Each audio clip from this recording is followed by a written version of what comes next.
निकृष्ट से आपकी इंद्रियों को विषयों की तरफ प्रवाहित करने के लिए तो पूरी प्रकृति लगी हुई है, क्योंकि प्रकृति चाहती है कि आप उसी में फंसे रहो, क्योंकि प्रकृति ने अपना विस्तार करना है, प्रकृति सृजन करना चाहती है। उसको कोई मतलब नहीं है आपके कल्याण से। प्रकृति तो सृष्टि के प्रजनन को समर्पित है, इसलिए प्रकृति नहीं चाहेगी कि आप उसके चंगुल से मुक्त होकर परमात्मा की तरफ उन्मुख हो जाओ।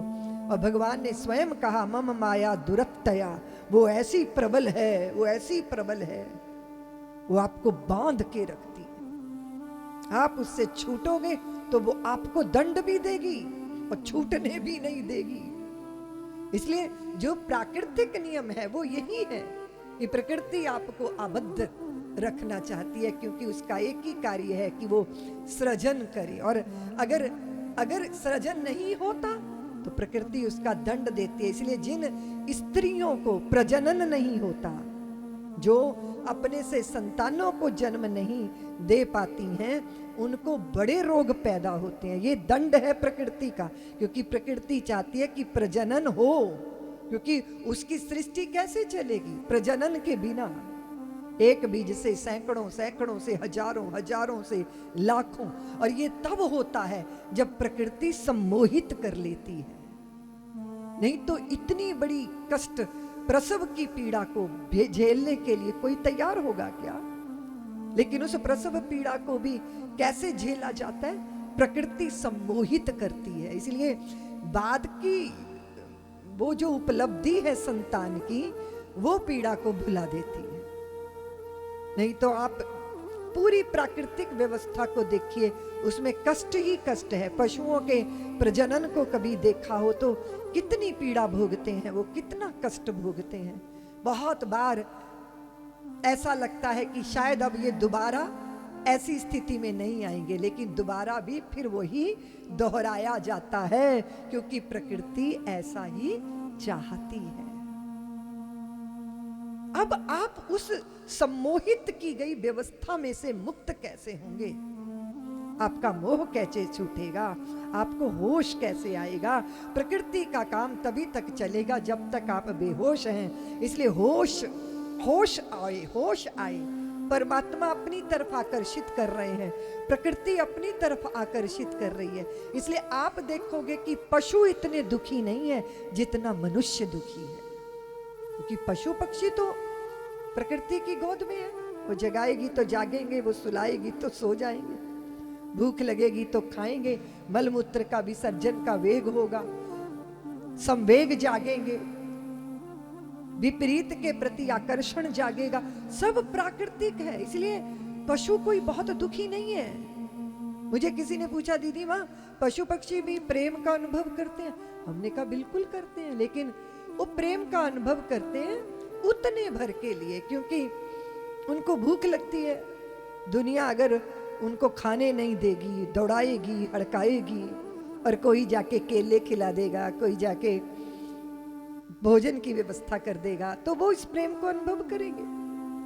दूसरा, उनकी चिंता डर से कोई उन्हें मुक्त कर दे तो वो प्रेम का अनुभव करेंगे। प्रेमी कौन होता है? जो आपको कष्टों से मुक्त कर दे। प्रेमी तो वही होता है ना।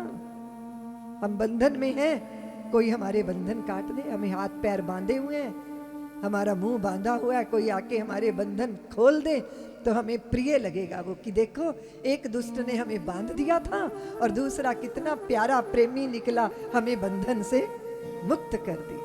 तो पशुओं की जो पीड़ा है वो भूख प्यास प्रजनन तक पीड़ा है। उनके पास दुख नहीं है, उनके पास कष्ट है। दुख और कष्ट में फर्क होता है। कष्ट शरीर को होता है और दुख मन को होता है। इसलिए इतने दुखी पशु नहीं है, वो प्राकृतिक धारा में, प्रवाह में है। ठीक है, मनुष्य बहुत कष्ट में है, क्योंकि वो प्रकृति के द्वारा भी आकर्षित है और चेतना के द्वारा, परमात्मा के द्वारा भी उसे अपनी तरफ खींचा जा रहा है। इसलिए वो दो भागों में विभक्त है और उसके कारण वो इतनी बड़ी चिंता और इतने बड़े तनाव में होता है। पशु कोई सुख में नहीं है। सुअरिया को देखा कभी? कैसे कीचड़ के लथपथ नाले में पैर पसार कर पड़ी रहती है, 12-12 उसकी छाती पे चिपके रहते हैं, दूध ऐसा सुख लेती है जैसे मखमल के गद्दे पर पड़ी हो, कोई दुख नहीं।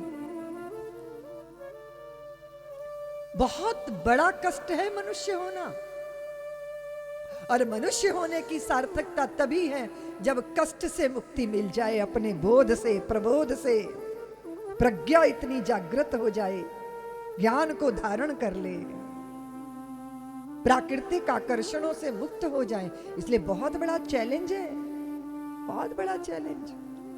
कौन होता है सुखी? लोग नशा क्यों करते हैं?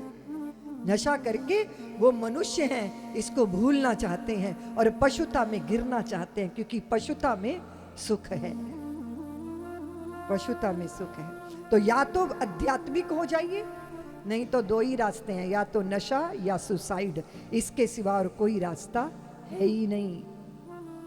अगर दुनिया को आत्महत्या से बचना है और नशे से बचना है तो एक ही मार्ग है, और वो है धर्म, वो है अध्यात्म का होश, चेतना में होश का आना, प्रबोध का जागृत होना। सब्सक्राइब करें साध्वी ऋतंभरा जी के YouTube चैनल को, और हमारे वीडियो को सबसे पहले देखने के लिए बेल आइकन को दबाना न भूलें।